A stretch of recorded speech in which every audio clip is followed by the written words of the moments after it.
좋은 날입니다. 11월 20일 GT 묵상에 함께 하신 여러분 환영하고 축복합니다. 오늘은 요나서 2장 1절에서 10절 말씀으로 나의 기도라는 제목으로 하나님 말씀 나누겠습니다.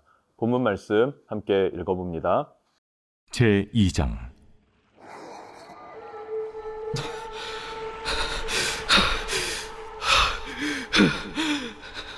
요나가 물고기 뱃속에서 그의 하나님 여호와께 기도하여 이르되 내가 받는 고난으로 말미암아 여호와께 불러 아뢰었더니 주께서 내게 대답하셨고 내가 수월의 뱃속에서 부르짖었더니 주께서 내 음성을 들으셨나이다. 주께서 나를 깊음 속 바다 가운데에 던지셨으므로 큰 물이 나를 둘렀고 주의 파도와 큰 물결이 다 내 위에 넘쳤나이다. 내가 말하기를 내가 주의 목전에서 쫓겨났을지라도 다시 주의 성전을 바라보겠다 하였나이다. 물이 나를 영혼까지 둘러싸우며 깊음이 나를 에워싸고 바다풀이 내 머리를 감쌌나이다. 내가 산의 뿌리까지 내려갔사오며 땅이 그 빗장으로 나를 오래도록 막았사오나 나의 하나님 여호와여, 주께서 내 생명을 구덩이에서 건지셨나이다. 내 영혼이 내 속에서 피곤할 때에 내가 여호와를 생각하였더니 내 기도가 주께 이르러 싸우며 주의 성전에 미쳤나이다. 거짓되고 헛된 것을 숭상하는 모든 자는 자기에게 베푸신 은혜를 버렸사오나 나는 감사하는 목소리로 주께 제사를 드리며 나의 서원을 주께 갚겠나이다. 구원은 여호와께 속하였나이다. 여호와께서 그 물고기에게 말씀하시매 요나를 육지에 토하니라.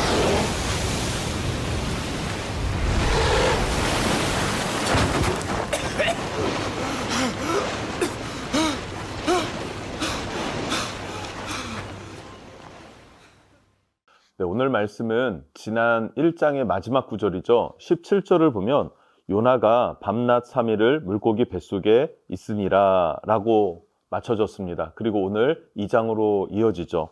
요나는 3일 밤낮을 물고기 뱃속에 들어가 있었다라고 말하고 있어요. 당연히 안락한 유람선이 아니었을 것입니다. 그러다 보니까 고통스럽고 어려운 곳, 정말 낯설고 그 상황 자체도 너무나 기이한 상황이지 않습니까? 요나는 그곳에서 결국에는 회개하며 기도하더라라는 것을 오늘 말씀을 통해서 볼 수 있어요. 자, 그런데 1절을 보면 요나가 물고기 뱃속에서 그의 하나님 여호와께 기도했는데 물고기 뱃속에서 그의 하나님 여호와께 기도하여, 물고기 뱃속이다라고 하는 상황을 말해줍니다. 기도할 수밖에 없는 상황이다라는 거죠.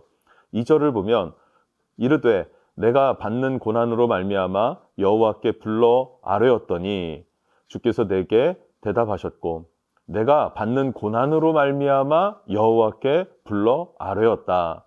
고난 때문에 기도했다라고도 말해줍니다. 또 이어서 보면 내가 스올의 뱃속에서 부르짖었더니 주께서 내 음성을 들으셨나이다. 아멘. 뭐라고 합니까? 계속해서 요나는 지금 고난과 고통 가운데에 하나님 앞에 부르짖을 수밖에 없었고, 그 상황에 놓이니 하나님 앞에 기도하더라. 그리고 그 기도에 하나님이 들으시고 응답하셨다라는 것을 1절과 2절에서 말해주고 있습니다. 왜 굳이 하나님께서는 이 과정을 요나에게 허락하셨을까요? 그것은 바로 요나의 독선, 아집, 고집, 그리고 자기 자아, 이런 것들을 다루고 연단하는 과정에 있구나라는 것을 우리는 알 수 있습니다. 요나는 하나님을 믿는 선지자예요. 하나님의 사람임에도 불구하고 하나님의 뜻보다 그 위에 자신이 있어서 내가 나의 주인이 되고 하나님은 여전히 주인되지 못했던 것입니다.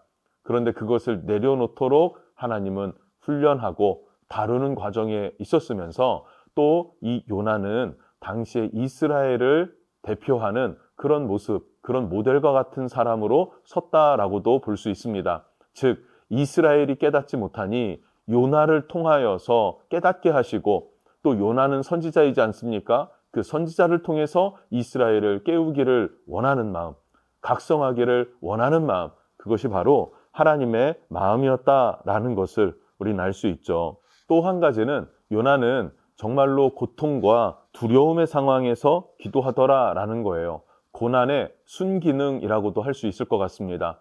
인생 가운데 왜 고난이 찾아왔을까? 이 어려운 상황과 형편 처지가 왜 나에게만 찾아왔을까라고 생각할 때가 있을 수 있어요. 왜 그렇습니까? 기도해서 하나님께 더 가까이 나아가고 하나님만 바라보고 하나님 안에서 내 심령이 다루어지는 그런 하나님의 훈련의 과정일 수도 있다라는 거 우리가 기억하면 좋겠습니다. 시편 119편 71절을 보면 내가 고난당하는 것이 내게 유익이라 이로 말미암아 주의 율례를 배우게 되었나이다. 무슨 말입니까? 고난을 통해서 내 고집을 꺾고 하나님의 뜻, 하나님의 방향을 내가 배웠습니다. 주의 율례를 알게 됐습니다. 라는 거예요. 요나도 지금 이 고난과 고통을 통해서 기도하며 무엇을 알아가는 과정입니까? 내 고집을 꺾고 하나님의 뜻을 알아가는 과정, 하나님의 원하시는 삶의 방향과 목적을 깨달아가는 과정이라고 할 수 있겠죠. 또 이어서 119편 67절을 보면 고난 당하기 전에는 내가 그릇 행하였더니 이제는 주의 말씀을 지키나이다. 요나가 고난이 없었을 때는요, 다시스로 도망했습니다. 반대편으로요. 니느웨로 가라 그랬는데 동쪽으로 가지 않고 서쪽 다시스로 도망하는 불순종한 자였습니다. 그런데 이제는 뭐라고요? 고난이 찾아오니까 주의 말씀을 내가 지키게 되었습니다. 라고 고백하는 시편의 말씀이 있지 않습니까? 요나는 고난을 통해서 하나님의 말씀을 따르는 순종의 사람으로 변화되어져 가는, 다루어져 가는 그 과정에 있음을 우리는 바라봅니다. 지혜는 무엇입니까? 이 성경을 통해서 우리가 본받아야 할 것은 무엇이겠습니까? 우리도 내 고집, 내 생각, 내 의, 내 자아 이것을 앞세우다 하나님을 거스르지 않고 하나님의 뜻을 먼저 받아들이고 순복할 줄 아는 마음을 갖는 것, 그것이 지혜고 평화이고 기쁨이고 그리고 하루하루 하나님 안에서 축복된 삶을 살아가는 비결이라는 것이죠. 여러분, 그런 승리의 삶이 있기를 축복합니다. 이어서 3절부터 6절 말씀에는 그 요나의 훈련받는 과정, 그 고통이 얼마나 컸는지를 표현해주고 있어요. 3, 4절을 보면요, 이미 깊은 바다에 빠졌지 않습니까? 그런데 3절에 파도가 나를 덮쳤습니다 라고 고백하고요. 4절에는 주의 목전에서 내가 쫓겨났습니다 라고 하는 자기 상황을 고백합니다. 그런데 5절, 6절을 보면요, 육신만이 아니라 영혼까지 죽을 것 같습니다 라고 하는 그 절박한 순간까지도 치닫게 되었다라고 고백하며 하나님 앞에 매달리는 것이죠. 자, 그런데 기도의 능력은 놀랍습니다. 7절입니다.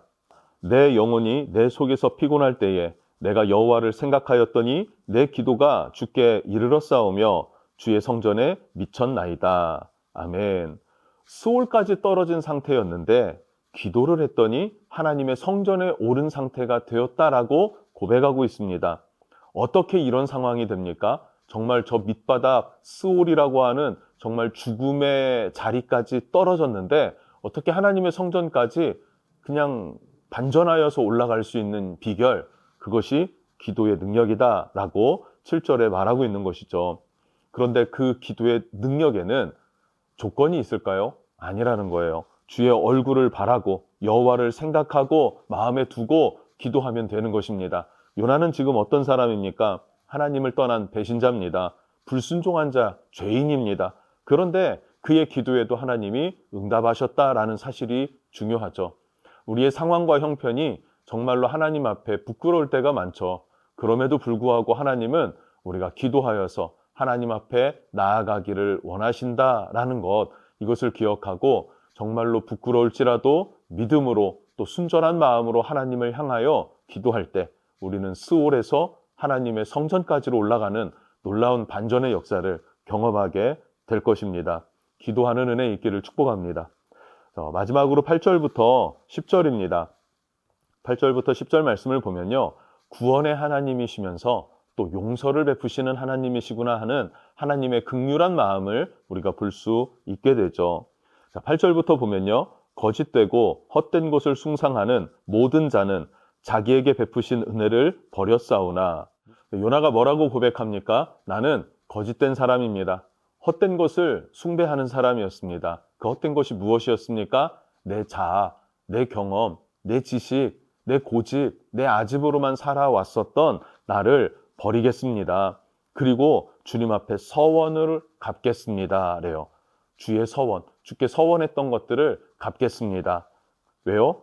구원은 여호와께 속하였기 때문입니다. 라고 고백하고 있는 것입니다. 요나 자신은요, 하나님만 나의 구원이시니 이제는 내 생각과 내 뜻대로 살지 않고 하나님의 뜻을 따라서 순종하며 살겠습니다. 이렇게 고백한 거예요.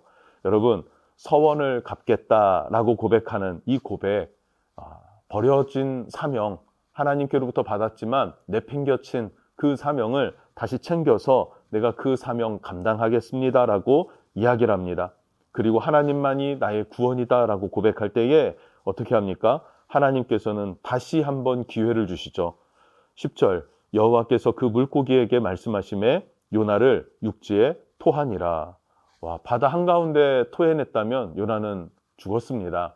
그런데 육지에 토해낸다라는 것은 다시 한번 기회를 주셨다라는 것이죠. 사명을 회복하면요, 삶의 회복이 일어날 것입니다. 그리고 믿음을 회복해서 하나님 한 분만 나의 구원입니다 라고 고백할 때 하나님의 은혜와 긍휼함이 우리의 삶에 비춰지게 될 것입니다. 오늘 말씀의 가장 중요한 것 두 가지는 이것입니다. 나도 요나와 같이 고집과 아집과 자기 자아로 살아왔던 인생임을 고백하는 것이죠. 이런 죄인이었던 나에게 은혜와 사랑을 베푸신 하나님, 그 하나님을 기억하는 것, 여전히 나에게 구원을 베푸시는 하나님이심을 우리 믿음으로 선포하는 여러분 되셨으면 좋겠습니다. 기도하겠습니다. 하나님, 우리가 이 땅을 살아갈 때, 고난이 찾아올 때, 역경이 찾아올 때, 그 순간에 놓였을 때 하나님 앞에 기도하는 은혜가 있게 해 주시옵소서. 내 자아를 꺾고 주님을 내 주인으로 모셔드리는 은혜가 있기를 원합니다. 지금 평탄함 가운데 있다면 내 주인이 주님이신지를 다시 한번 점검하고 주님만이 나의 왕이십니다. 나의 주인이십니다라고 고백하며 내가 또 주 안에서 하나님의 자녀된 권세를 누리며 살아가는 그런 하나님의 사람으로 다시 한번 세워질 수 있도록 돌아볼 수 있도록 지혜를 베풀어 주옵소서. 예수님의 이름으로 기도합니다. 아멘.